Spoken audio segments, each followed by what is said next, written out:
Hello everybody, welcome back to our YouTube channel the creative minds academy. आज की इस video के अंदर हम लोग बायोडायवर्सिटी चैप्टर को ही कंटिन्यू करने वाले हैं। अभी तक हम लोगों ने बायोडायवर्सिटी के बारे में डिटेल में डिस्कस किया था। आज हम लोग पढ़ेंगे कि बायोडायवर्सिटी को कंजर्व करना क्यों जरूरी है एंड क्या क्या मेथड्स हम लोग अडॉप्ट कर सकते हैं हमारी बायोडायवर्सिटी को कंजर्व करने के लिए। तो let's start the video. Biodiversity conservation के अंदर जो फर्स्ट सब टॉपिक आपका दिया हुआ है that is why should we conserve biodiversity. अभी हम लोगों का जो बायोडाइवर्सिटी का लॉस हो रहा है, हम लोगों ने पढ़ा था कि बहुत ही फास्ट फास्ट तरीके से क्या है हमारी बायोडाइवर्सिटी धीरे धीरे धीरे करके लॉस्ट होती जा रही है। तो अब हमारी बायोडाइवर्सिटी को कंजर्व करना हमारे लिए क्यों जरूरी है ना। तो सबसे पहले उसको जानेंगे। There are many reasons, some obvious and other not so obvious, but all are equally important. They can be grouped into three categories: narrowly utilitarian, broadly utilitarian and ethical. यानी कि तीन रीजंस हैं जिन वजह से हम लोगों को अपनी बायोडाइवर्सिटी को कंजर्व करना चाहिए। The first one is narrow utilitarian, the second one is broadly utilitarian and the third one is ethical. अगर हम narrow utilitarian की बात करें, so basically what it says, it arguments for conserving biodiversity are humans derive countless direct economic benefits from nature, that is food, firewood, fiber, construction material, industrial products and products of medicinal importance. More than 25% of the drugs currently sold in the market are derived from plants, and 25,000 species of plants contribute to traditional medicines used by native people around the world. Nobody knows how many more medicinal useful plants there are in tropical rainforests waiting to be explored. With increasing resources put into bioprospecting, which is exploring molecular, genetic, and species level diversity for products of economic importance, nations endowed with rich biodiversity can expect to reap enormous benefit. अभी narrowly utilitarian में basically वो क्या बोलना चाह रहे हैं, ये basically ये बोलता है कि जो ह्यूमंस है ना, वो डायरेक्टली या इनडायरेक्टली बहुत सारे बेनिफिट्स जो हैं हमारी नेचर से क्या करते हैं, डिराइव करते हैं। ठीक है, इनडायरेक्टली करते हैं, ठीक है, बट डायरेक्टली भी ऐसे बहुत सारे बेनिफिट्स हैं जिनको हम लोग जान सकते हैं। देखिए, हम लोग फूड ऑब्टेन करते हैं, फूड के अंदर cereal, pulses, fruits, firewood, then fibre, construction material, industrial products के अंदर भी आपके tannins, lubricant, dye, resins, perfumes and products of medicinal importance. अब वो क्या बोल रहे हैं, more than 25% of the drugs जो अभी मार्केट के अंदर है, they are derived from plants and 25,000 species of plant contribute to traditional medicine used by native people. तो यानी कि अभी भी हम लोगों को ऑलरेडी इतने प्लांट्स का तो हमें पता है, बट अभी भी ऐसे बहुत सारे प्लांट्स ऑलरेडी प्रेजेंट है ट्रॉपिकल रेन फॉरेस्ट में जिनको अभी तक हम लोग डिस्कवर नहीं कर पाए हैं, which are yet to be discovered. और जैसे जैसे हम लोग इन रिसोर्सेज को बायोप्रोस्पेक्टिंग के अंदर ला रहे हैं, what is bioprospecting? Bioprospecting is a term which means when we explore molecular, genetic and species level diversity for products of economic importance। यानी कि जब हम लोग क्या करते हैं, जितनी भी हमारी डाइवर्सिटी है, चाहे वो मॉलिक्यूलर लेवल पे है, जेनेटिक लेवल पे या स्पीशीज लेवल पे, जब हम लोग अपनी डाइवर्सिटी को एक्सप्लोर करते हैं, किस चीज के लिए, ताकि हम लोग ये जान सकें कि कौन कौन से प्रोडक्ट्स बेसिकली हम लोग ऑब्टेन कर सकते हैं हमारी बायोडाइवर्सिटी से, जो कि इकोनॉमिकली इंपॉर्टेंट हो। ठीक है, तो उसी को हम लोग बोलते हैं बायो प्रोस्पेक्टिंग। ठीक है, तो बेसिकली अगर हम लोग बायो प्रोस्पेक्टिंग कर रहे हैं ना, तो उससे हम लोग क्या कर सकते हैं, बेसिकली जितनी भी हमारी बायोडाइवर्सिटी है इससे हम लोग इनॉर्मस बेनिफिट्स ऑब्टेन कर सकते हैं। जितने बेनिफिट्स ऑब्टेन कर रहे हैं वो तो ठीक है, बट और भी बहुत सारे बेनिफिट्स हम लोग क्या कर सकते हैं, ऑब्टेन कर सकते हैं, अगर हम लोग पूरे तरीके से अपनी बायोडाइवर्सिटी को जान ले, उसको पूरे तरीके से हम लोग एक्सप्लोर कर ले। अभी ब्रॉडली यूटिलिटेरियन की अगर हम लोग बात करें, this argument says that biodiversity plays a major role in many ecosystem service that nature provides. The fast dwindling Amazon forest is estimated to produce through photosynthesis 20% of the total oxygen in Earth's atmosphere. Can we put an economic value on this service by nature? You can get some idea by finding out how much your neighborhood spends on a cylinder of oxygen. Pollination is another service. Ecosystem provides to pollinator layer, जिनके अंदर आपके बीज, बम्बल बीज, birds और bats बहुत important role play करते हैं. What will be the cost of accomplishing pollination without help from the natural pollinators? There are other intangible benefits that we derive from nature. The aesthetic pleasure of walking through thick woods, watching spring flowers in full bloom, or waking up to a bulbul's song in the morning.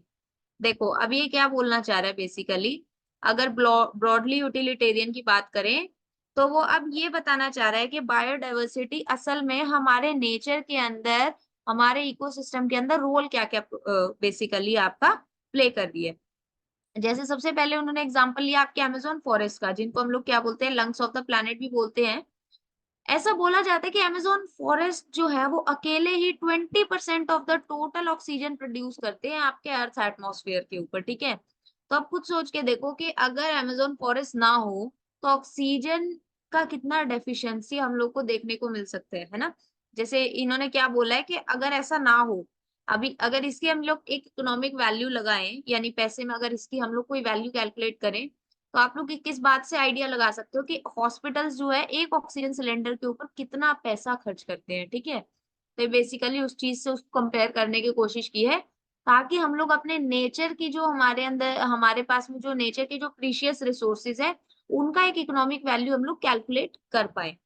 इसके अलावा pollination without which plants can not give us fruits और seed. अब ये भी basically क्या है, हमारे nature के जो एजेंट्स हैं बेसिकली वही करवा रहे होते हैं, जैसे कि आपके बीज, बम्बल बीज, बर्ड्स एंड बैट्स. अगर हमारी ये जो नेचुरल एजेंसीज है ये ना हो, तो क्या हम लोग पॉलिनेशन करवा पाएंगे, और करवा पाएंगे तो किस तरीके से करवा पाएंगे?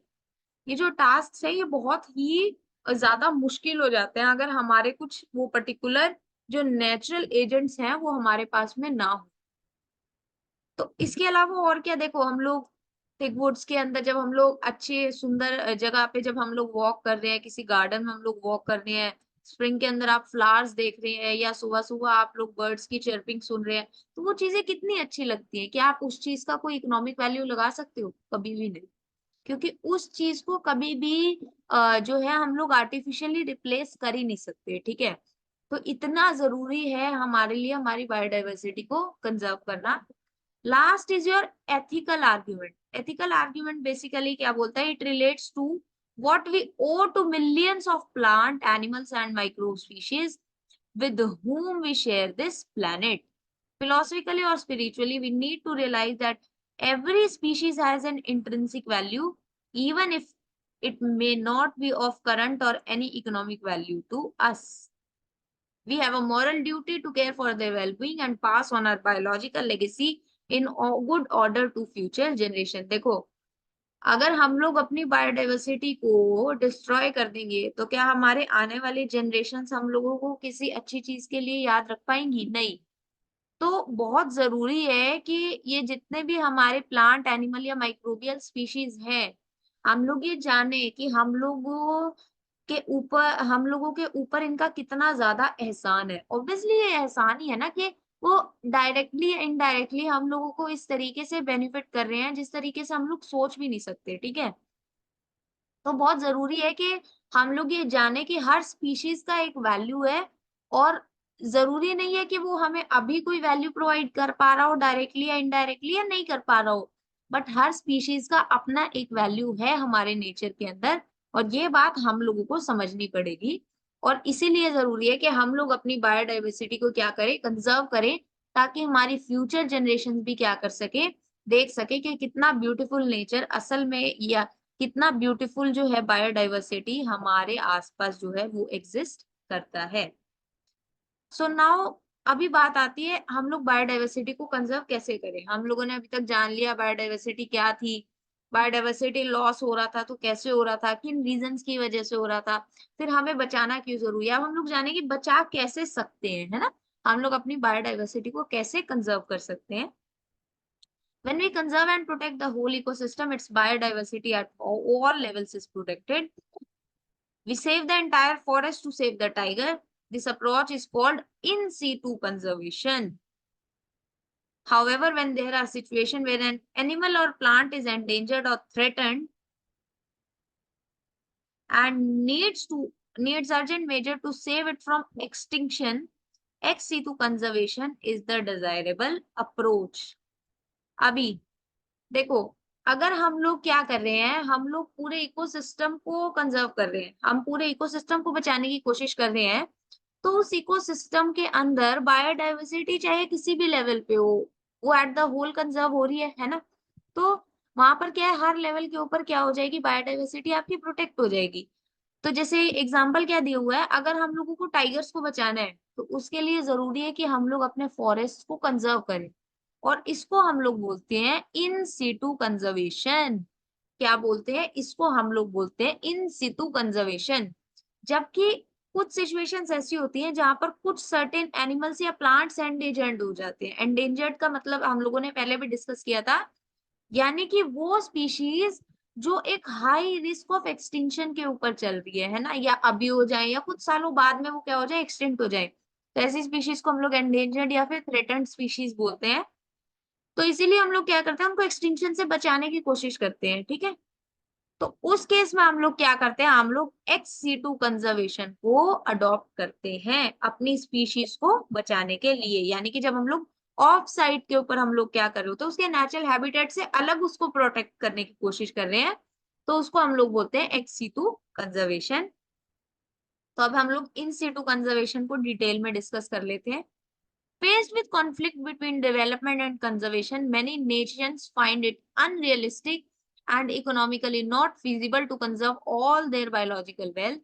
Invariably, the number of species waiting to be saved from extinction far exceeds the conservation resources available. ये क्या बोल रहा है कि कुछ नेशंस के बीच में ना एक कॉन्फ्लिक्ट चलता रहता है डेवलपमेंट और कंजर्वेशन के बीच में, कि अगर हम लोग कंजर्व करें तो डेवलपमेंट कैसे होगा, है ना। क्योंकि कई बार क्या है, लेट्स से आपके पास में एरिया आपके नेशन के अंदर कम पड़ गया, तो लोग क्या कोशिश करते हैं कि आप धीरे धीरे फॉरेस्ट को क्लियर कर दो। अगर फॉरेस्ट क्लियर होंगे तो वहां के जो एनिमल्स हैं, जो वहां के इनहेबिटेंट्स हैं, वो तो बेसिकली क्या होना स्टार्ट हो जाएंगे, वो तो वहां से खत्म होना स्टार्ट हो जाएंगे ना। तो उसी वजह से कई लोगों को, कई नेशंस को बेसिकली ऐसा लगता है कि हमारे लिए हमारी बायोलॉजिकल वेल्थ को बचाना उतना इंपॉर्टेंट है ही नहीं। उन लोगों को ये एक बहुत ही अनरियलिस्टिक अप्रोच लग रहा होता है, ठीक है। असल में जो number of species waiting to be save from extinction जो है, वो हमारे कंजर्वेशन रिसोर्सेज से क्या है बेसिकली, वो बहुत ज्यादा है। यानी जिन स्पीशीज को हम लोगों ने बचाना है एक्सटिंक्शन से, वो स्पीशीज असल में बहुत ज्यादा है as compared to the resources जो हमारे पास में है, जिनकी हेल्प से हम लोग अपनी स्पीशीज को एक्सटेंट होने से बचा सकें। On a global basis, this problem has been addressed by eminent conservationists. They identified for maximum protection certain biodiversity hotspots, regions with very high level of species richness and high degree of endemism. तो basically क्या है, कुछ conservationist ने क्या किया, उन लोगों ने कुछ रीजन्स को बायोडाइवर्सिटी हॉटस्पॉट रीजन्स का क्या है टैग दे दिया। अब बायोडाइवर्सिटी हॉटस्पॉट रीजन्स का क्या मतलब होता है, वो पर्टिकुलर एरियाज जहां पर स्पीशीज रिचनेस बहुत ज्यादा है, जहां पर स्पीशीज रिचनेस क्या है, बहुत ज्यादा है, और एंडेमिज्म भी बहुत ज्यादा है। एंडेमिज्म क्या होता है, एंडेमिज्म का मतलब ये, अगर हम लोग बात करें एंडेमिक स्पीशीज की, एंडेमिक स्पीशीज आपकी वो स्पीशीज होती है which are confined only to a particular area. जो आपकी स्पीशीज एक पर्टिकुलर एरिया के अंदर ही कन्फाइंड होती है, उन स्पीशीज को हम लोग क्या बोलते हैं, आपकी एंडेमिक स्पीशीज, ठीक है। यानी कि वो वाली जो स्पीशीज है वो असल में क्या है बेसिकली, दीज आर एक्सोटिक, ये उस पर्टिकुलर एरिया के अंदर ही मिल रही है, उसके अलावा और जगह पे नहीं मिलेंगे, ठीक है। तो इसलिए हम लोग इनको एक्सोटिक स्पीशीज भी बोलते हैं। Initially 25 biodiversity hotspots were identified, but subsequently 9 more have been added to the list. यानी कि जो total number of biodiversity hotspot है वर्ल्ड के अंदर, अगर ऑल ओवर द वर्ल्ड हम लोग बात करें, तो total 34 biodiversity hotspots all over the world basically present है। और यही basically these hotspot are also the regions of accelerated habitat loss. 3 of these hotspots, Western Ghats and Sri Lanka, Indo-Burma and Himalaya cover our country's exceptionally high biodiversity regions. Although all the biodiversity hotspots put together cover less than 2% of the Earth's land area, the number of species they collectively harbor is extremely high, and strict protection of these hotspots could reduce the ongoing mass extinction by almost 30%. अब ये क्या बोलना चाह रहे हैं? ये बोल रहे हैं कि ये जो हॉटस्पॉट्स है ना, ये बेसिकली ऐसे कुछ रीजन्स भी हैं जहां पर हैबिटेट लॉस बहुत जल्दी देखने को मिल रहा है, ठीक है? जिनके अंदर से 3 हॉटस्पॉट्स की अगर हम लोग बात करें, वेस्टर्न घाट्स एंड श्रीलंका, इसके अलावा इंडो बर्मा और साथ में हिमालय, ये हमारी कंट्री के हाई बायोडाइवर्सिटी रीजन्स को कवर कर रहे होते हैं, ठीक है? और जितने भी बेसिकली आपके बायोडाइवर्सिटी हॉटस्पॉट है, ये अर्थ का 2% से भी कम एरिया असल में कवर कर रहे हैं। पूरी अर्थ का less than 2% of the earth surface ये क्या कर रहे हैं, basically less than 2% of the area ये क्या कर रहे हैं, अर्थ सरफेस का कवर कर रहे हैं। But the number of species जो इनके अंदर प्रेजेंट है ना, वो बहुत ज्यादा है, ठीक है? तो इसीलिए बेसिकली अगर हम लोग इन बायोडाइवर्सिटी हॉटस्पॉट का एक अच्छा खासा प्रोटेक्शन करें, स्ट्रिक्ट रूल्स एंड रेगुलेशंस हम लोग अप्लाई करें ताकि इनको हम लोग प्रोटेक्ट कर सके, तो जो ये मास एक्सटिंक्शन चल रही है इसको हम लोग 30% तक क्या कर सकते हैं, रिड्यूस कर सकते हैं। So this was about your biodiversity hotspot. So now in India, ecologically unique and biodiversity rich regions are legally protected as biosphere reserves, national parks and sanctuaries.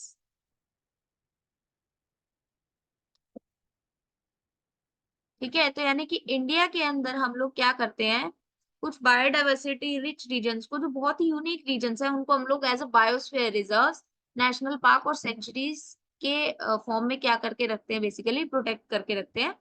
India के अंदर अभी की डेट में there are total 14 biosphere reserves, 90 national parks and 448 wildlife sanctuaries. India also has a history of religious and cultural traditions that emphasize protection of nature.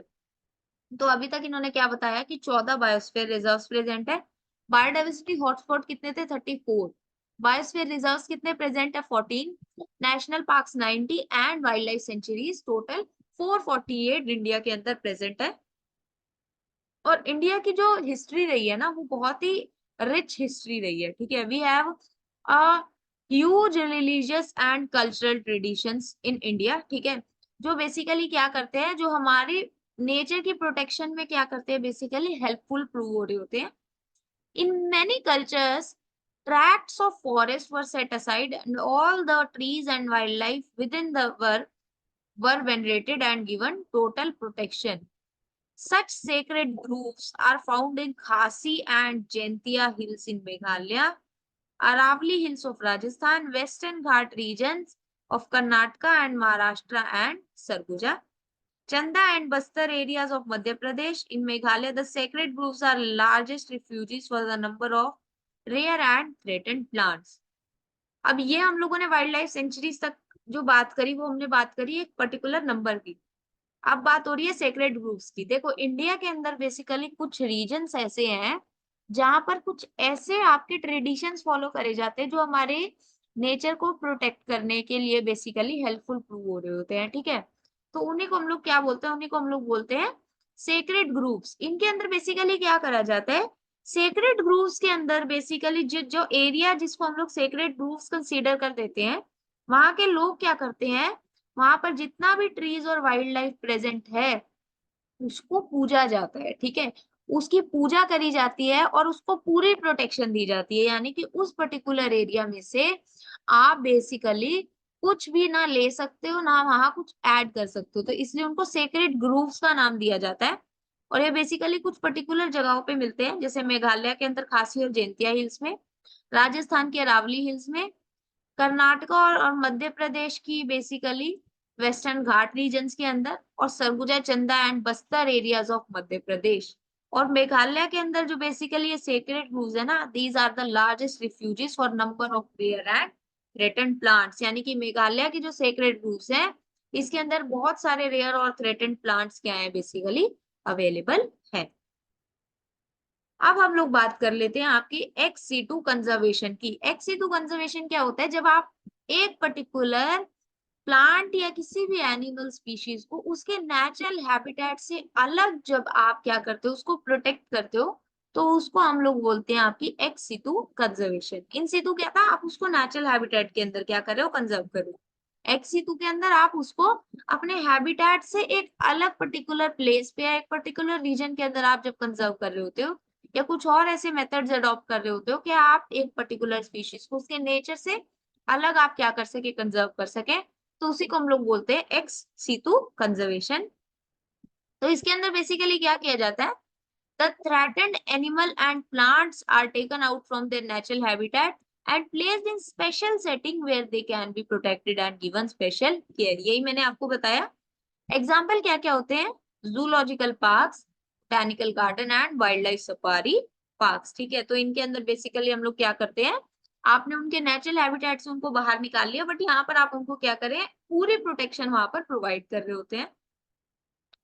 There are many animals that have become extinct in the wild but continue to be maintained in zoological parks। तो यानी कि बहुत बार ऐसा देखा गया है कि बहुत सारे ऐसे एनिमल्स हैं जो ऑलरेडी क्या हो चुके हैं ना, अपनी वाइल्ड लाइफ के अंदर तो वो एक्सटिंक्ट हो चुके हैं ना, अगर उनके नेचुरल हैबिटेट में देखें, बट वो जूलॉजिकल पार्क्स के अंदर अभी भी मिल रहे हैं हम लोगों को। In recent year, ex situ conservation has advanced beyond keeping threatened species in enclosures.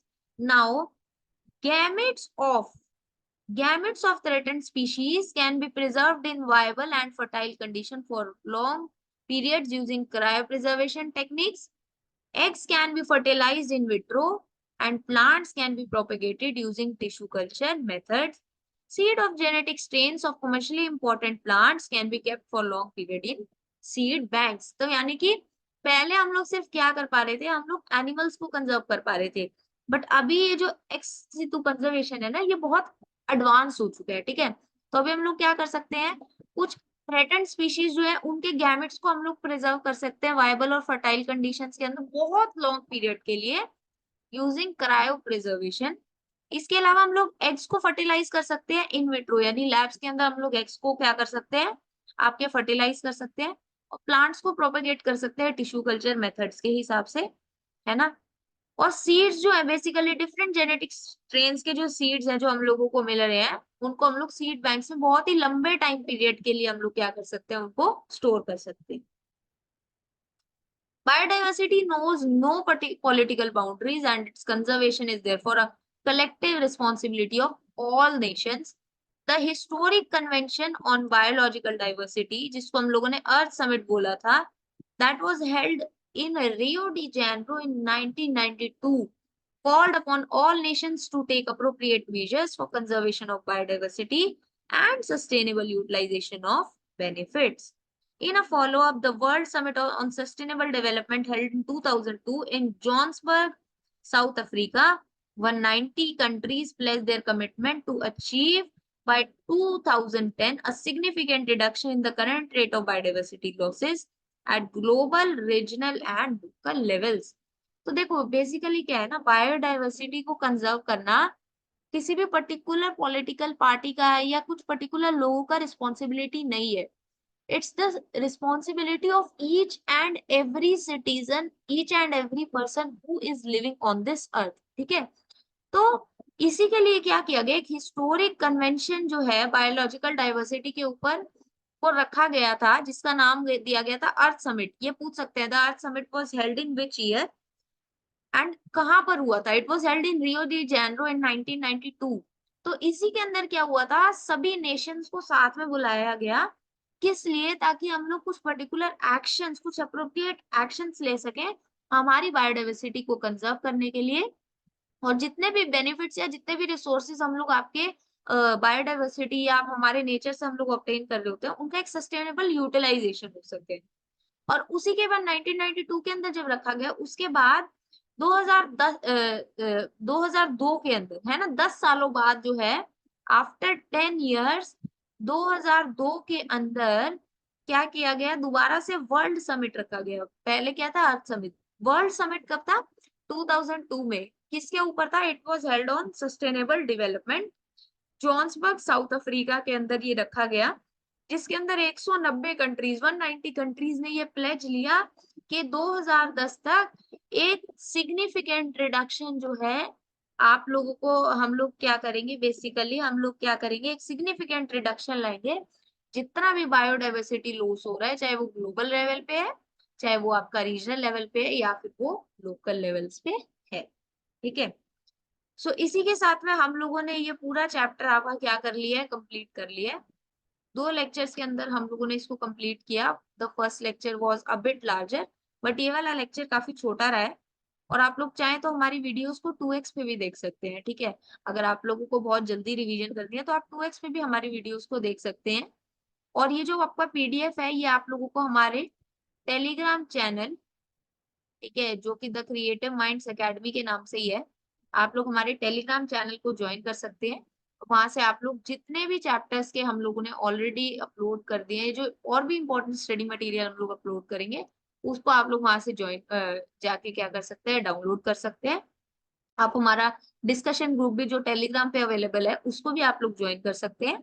इसके अलावा you can also follow us on Instagram. तो इसके बाद हम लोग आपसे मिलेंगे नेक्स्ट वीडियो के अंदर। अगर आप लोगों को हमारी वीडियोस पसंद आ रही हो, then do like the videos. And अगर आप लोगों ने अभी तक हमारे यूट्यूब चैनल को सब्सक्राइब नहीं करा है, then please subscribe to our YouTube channel. Thanks for your support. Keep sharing, keep learning.